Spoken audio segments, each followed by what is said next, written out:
Hello everyone, welcome শিহরণ। ডব্লিউবিএইচআরবির আন্ডারে যে সমস্ত ভ্যাকেন্সিগুলো পাবলিশ হয়েছে, স্টাফ নার্স গ্রেড 2, জিএনএম বা বিএসসি, এছাড়াও ফার্মাসিস্ট, ল্যাব টেকনিশিয়ান, এই সমস্ত পোস্টে যে নোটিফিকেশান পাবলিশ হয়েছে তার ফর্ম ফিল আপ চলছে। অনেকেই ফর্ম ফিল আপ করেছো এবং যারা ফর্ম ফিল আপ করেছো অলরেডি তাদের কিছু না কিছু প্রবলেম হয়েছে। তো যাদের প্রবলেম হয়েছে তারা কী করবে? অনেকের ডকুমেন্টস আপলোড ভুল রয়েছে, অনেকে মার্কশিটের সঙ্গে পাস সার্টিফিকেট অ্যাড করেনি, বা অনেকে আবার চাইছে ডব্লিউবিএনসির সঙ্গে যে সমস্ত মার্কশিট রয়েছে সেগুলো অ্যাড করার জন্য। তো এই জায়গাতে অনেকের প্রবলেম রয়েছে বা অনেকের আরও কিছু কিছু প্রবলেম থাকতে পারে। তো সেগুলো কীভাবে চেঞ্জ করবে, আদৌ এডিট করা যাবে কিনা সেই নিয়ে অনেকের কোয়ারি রয়েছে। নোটিফিকেশানে একটি ক্লিয়ার উল্লেখ রয়েছে, ফাইনাল সাবমিশনের আগে পর্যন্ত যাবতীয় আমরা চেঞ্জ করতে পারি, মেনলি স্টেপ 4টা আমরা চেঞ্জ করতে পারি। এছাড়াও যদি আমরা ফাইনাল সাবমিট একবার করে দিই আর কোনো চেঞ্জ করতে পারবো না।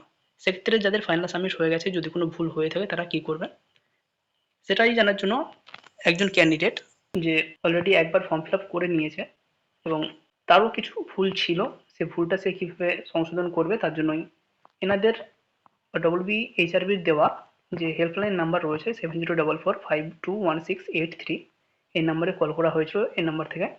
তো তার রিপ্লাই কী বলা হয়েছে, এবং যারা চাইছো নতুনভাবে ফর্ম ফিল আপ করার জন্য, অর্থাৎ পুরনো যে অ্যাপ্লিকেশন ছিল সেই অ্যাপ্লিকেশনটাকে ক্যান্সেল করে দিয়ে নতুনভাবে ফর্ম ফিল আপ করতে চাইছো, তারা অবশ্যই এই অডিও ক্লিপটা একটু শুনে নেবে। কারণ এই যে হেল্পলাইন নাম্বার দেওয়া আছে, এই হেল্পলাইন নাম্বারে প্রত্যেকে চাইলে যে ফোন কানেক্ট করতে পারবে সেটা কিন্তু নয়, সবসময় বিজি দেখা যায়। যে সমস্ত ক্যান্ডিডেট এনাদেরকে কল করছে অবশ্যই সেটাকে কল রেকর্ড করে নিয়ারেস্ট যারা ফ্রেন্ড রয়েছে তাদের মধ্যে শেয়ার করে দেবে। কারণ বেশিরভাগ ক্যান্ডিডেটের প্রবলেম থাকে বাট তারা কল কানেক্ট করতে পারে না। এক্ষেত্রে যদি আমরা ভিডিও রেকর্ডিংটা শেয়ার করতে পারি সেক্ষেত্রে অনেকের উপকারে আসবে, এবং সেই অনুযায়ী আমরা একটি কল রেকর্ড, যেটা কোনো একজন ক্যান্ডিডেট এখানে কল করেছিল, সেই ভয়েস রেকর্ডটা আমরা এখানে শেয়ার করছি। তো যাদের প্রবলেম রয়েছে বা যাদের সমস্যা হয়েছে তারা চাইলে নতুনভাবে অ্যাপ্লিকেশন করতে পারো, বাট সেক্ষেত্রে তোমার যে আগের অ্যাপ্লিকেশন রয়েছে সেই আগের অ্যাপ্লিকেশনটা ক্যান্সেল করতে হবে। সরাসরি ভয়েসটা শুনে নাও। আমি এখন সিএসএ হিসেবে কাজ করছি। হ্যাঁ, হ্যাঁ, তো আমরা ফর্ম ফিল আপনি আপ কোন পোস্টের জন্য অ্যাপ্লাই করেছেন? এপি গ্রেড 2 জিএনএম এর জন্য। জিএনএম এর জন্য অ্যাপ্লাই করেছেন তো? হ্যাঁ হ্যাঁ, আমাদের ফর্ম ফিল আপের ডেট তো আগে দেওয়া হয়েছে, 18 তারিখের হ্যাঁ। আগে। তো আমি 18 তারিখে অ্যাপ্লাই করেছি হ্যাঁ। সকাল দিকে। হুম। আর তারপরে একটা নোটিশ পাবলিশ হয় বিকেল দিকে। আচ্ছা। ওখানে লেখা আছে যে আমাদের এক্সপিরিয়েন্সটা নিতে হবে সিএমওএইচ অফিস থেকে, মানে আমাদের যে স্যার আছেন তিনি দেবেন। আচ্ছা। হ্যাঁ, কিন্তু আমরা অনেকেই বেশিরভাগ ছেলে মেয়ে বিএমএইচ স্যারের কাছ থেকে নিয়ে এক্সপিরিয়েন্স নিয়ে আমরা অ্যাপ্লাই করেছি। আচ্ছা, বুঝেছি। তো টেনশনে আছি এখন আমরা। না, সেটা সেটা সেটা তো আপনাদের, আপনি কি ফাইনাল সাবমিট করে দিয়েছেন? হ্যাঁ, ফাইনাল সাবমিট তো করেছি আমরা। আচ্ছা, সেটা তো কিন্তু আপনাকে সাবমিট করতে হবে। হ্যাঁ, তো কি করবো স্যার এখন? এখন তো আমরা বিএমওইচ স্যারের এক্সপিরিয়েন্স দিয়েছি যেহেতু, আর পরে পাবলিশ হয়েছে নোটিশটা যে আচ্ছা, হ্যাঁ সেটা তো বুঝেছি। হ্যাঁ, এক্ষেত্রে আমরা কি করতে পারি? যে আমরা নোটিশটা দেখে তো আমরা করিনি, আগে তো করেছি। একটা কাজ করতে পারেন, আপনি একটু আমাদের অফিসে করতে পারবেন? আসলে আমি আমার এটা বাড়ি নিয়ে অফিসে বলতে কোথায়? আমাদের অফিস হচ্ছে সল্টলেক বেঞ্চফিট টাওয়ার ফার্স্ট ফ্লোর। আচ্ছা, আসলে আমার বাড়ি অনেক দূরে। আমি একেবারে পুরুলিয়াতে আছি এখন। আচ্ছা, বুঝেছি। হ্যাঁ বুঝেছি, কিন্তু এই জিনিসটা নিয়ে একটু অফিসে এসে কথা বললে ভালো হতো, যেহেতু আপনাদের আগে সাবমিট করে দিয়েছেন, ঠিক আছে, তারপর হ্যাঁ। নোটিশ বেরিয়েছে, হ্যাঁ বুঝছেন, যেরকম আপনি বলছেন সেই জিনিসটা আমাদের অফিসে এসে একটু ভালো করে গুছিয়ে বললে, স্যারদেরকে বললে একটু কিছু হতো, আসলে বুঝেছেন, অনেকে যেহেতু আপনি অলরেডি বলছিল, সাবমিট করেও দিয়েছেন। আসলে অনেকে বলছিল যে নতুন জিমেল দিয়ে যদি আবার অ্যাপ্লাই করা হয় বা এডিট কি পরে হ্যাঁ, অপশন দেওয়া আবার হবে? সেটা নিয়ে প্রবলেম না, কিন্তু আপনি যে অ্যাপ্লাই করে দিয়েছেন সেই অ্যাপ্লিকেশনটা ক্যান্সেল করে আবার যে অ্যাপ্লাই করলেন, তো আপনি তো মানে যে টাকা দিয়েছে, টাকা যদি দিয়ে থাকেন তাহলে টাকাটা রিফান্ড হবে না।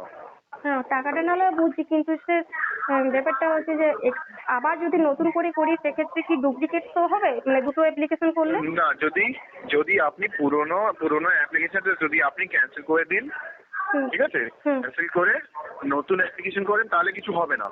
আচ্ছা, এক্ষেত্রে তাহলে মানে কিছু হবে না। দুটো শো হবে না? না না, একটা ক্যান্ডিডেট হুম। একটাই অ্যাপ্লাই করতে পারে। মানে আমি যদি নতুন জিমেল বা নতুন নাম্বার দিয়ে করি তাহলে? নতুন ফোন নাম্বার, ইমেল আইডি দিয়ে ক্রিয়েট করবেন, কিন্তু পুরোনোটা আপনাকে কিন্তু ডিলিট করতে হবে তখন। আচ্ছা, ওটা কি পুরোপুরি ডিলিট হয়ে যাবে? হ্যাঁ, পুরোনোটা যখন ফাইনাল সাবমিট করেছেন তো নিচে একটা অ্যাপ্লিকেশন নিচে শো করছে, দেখুন ক্যান্সেল অ্যাপ্লিকেশন বলে অপশনটা। আচ্ছা, থ্যাংক। আর অ্যাপ্লিকেশনটা ক্যান্সেল করে তারপর নতুন ক্রিয়েট করতে পারবেন আপনি। ক্যান্সেল করবেন, তারপর নতুন ফোন নাম্বার আইডি দিয়ে নতুন ক্রিয়েট করবেন। হুম। আর ঠিক আছে, কি তারপর পরবর্তী ক্ষেত্রে কি এডিটেড অপশন দেওয়া হয়? কোনটাতে বলে? মানে পরবর্তী ক্ষেত্রে যদি এডিটের অপশন কি দেওয়া যায় যে আমরা নতুন সেটা এক্সপিরিয়েন্স দিয়ে করলাম? সেটা তো কাস্ট সার্টিফিকেটে হয়তো দিতে পারে, কিন্তু সেটা নিয়ে কেউ শিওর থাকে না, যেহেতু রিসাবমিশনের ব্যাপার তো। যেটা আপার বোর্ড ডিসিশন হয়, সেই জিনিসগুলো আমরা কাউকে শিওরিটি দিতে পারি না। আচ্ছা, তাহলে সব থেকে ভালো হয় মানে আমার যেহেতু অনেকটা দূরে বাড়ি, আমার অফিস যাওয়া সম্ভব হচ্ছে না। তাহলে একটা কাজ করতে পারেন আপনি অ্যাপ্লিকেশনটা ক্যান্সেল করে আপনার নতুন একটা অ্যাপ্লিকেশন, সেই তো আপনার খাটনি হয়তো কমই হবে, অবভিয়াসলি অফিসে আসতে গেলে ওর থেকে কম খাটনি হবে। অ্যাপ্লিকেশন ক্যান্সেল করবেন, আপনি কিন্তু রিফান্ড পাবেন না। হুম। আবার সেই অ্যাপ্লাই করে নতুন করে ভালো সবগুলো ডাবল চেক করে আবার সাবমিট করবেন, বুঝলেন? মানে আমি নতুন থেকে করছি আর আলাদা করে ডুপ্লিকেট শো হচ্ছে না, এটাই তো? আমি এটাতে না না, ডুপ্লিকেট হবে না, যেহেতু আপনি পুরোনো অ্যাপ্লিকেশনটা ক্যান্সেল করে দিয়েছেন। যদি নতুন পুরোনো অ্যাপ্লিকেশন ক্যান্সেল না করেন, তাহলে এটাও ধরতে পারবে যে দুটো অ্যাপ্লিকেশন করেছেন, তাহলে দুটো অ্যাপ্লিকেশনই ক্যান্সেল হয়ে যাবে আপনার। আচ্ছা, মানে আমি ঠিক আছে, একটাকে ক্যান্সেল সেটা করে দেবো? করবেন না। হ্যাঁ, একটা ক্যান্সেল করবেন, তারপর নতুন ফোন নাম্বার দিয়ে নতুন একটা ক্রিয়েট করবেন, সেটা দিয়ে আপনি সেই সমস্ত জিনিসপত্র ফিল আপ করবেন। আর সেটাতে একদম মনে রাখবেন যে একবার অলরেডি আপনি চান্স পেয়ে গেছেন, সব জিনিসপত্র ঠিকই আপলোড করেন আপনি, ঠিক আছে? আচ্ছা। জেনে বুঝে সব জিনিসগুলো তারপর আপলোড করবেন। আচ্ছা। আপনার নামটা বলবেন? আমার নাম। হ্যালো, শুনতে পারলাম না ভালো করে। হ্যাঁ, হ্যাঁ। আচ্ছা, ঠিক আছে। Thank you.